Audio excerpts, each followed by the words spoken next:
To enable the history log to be saved into the metadata of a file, you need to, one time, go in to Photoshop and set it up.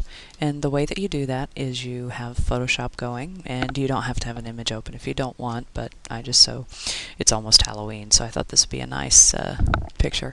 Anyway, you go to Edit, Preferences, General, and you can ignore all this other stuff because for our purposes it doesn't matter. But what you want right here is history log, and you want to tell it to either do both or to do metadata. You don't want to choose just text file because that can be edited quite easily and probably would not hold up upon inspection in a courtroom. But metadata is something that is much, much, much more difficult to go in and manipulate. So it is considered to be acceptable in the courtroom. And so I just leave it on metadata. It'll add a little bit to your file size, but not such that it's going to be a huge issue for you. Down here where it says Edit Log Items, you will want to choose, and you may need to find out what is acceptable in the specific court you're going to be presenting the information.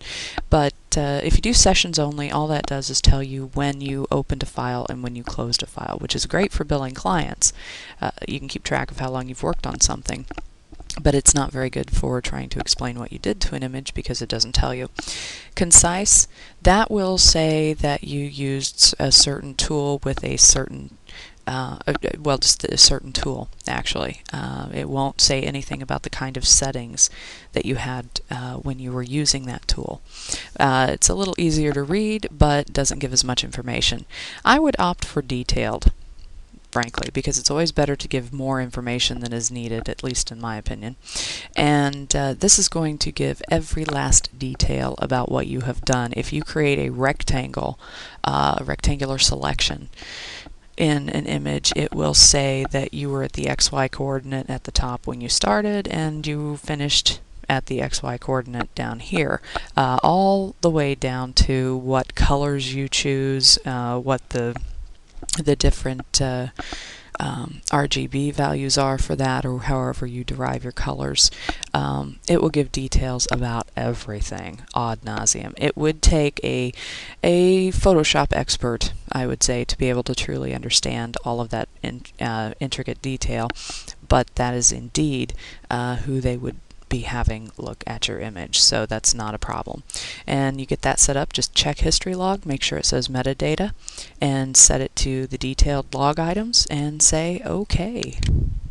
And now let me just so we can go check this, because this is spider.psd, and I'm gonna create a new layer, and I'm gonna come up here and I'm going to add some yellow. I have two screens, so sorry that popped up on the other screen there for a sec. And okay, now I'm going to do Alt Backspace, cover that with yellow, and I'm going to set it to multiply, so now it looks like a urine stained photograph, but that's okay. There you go, it's got a difference.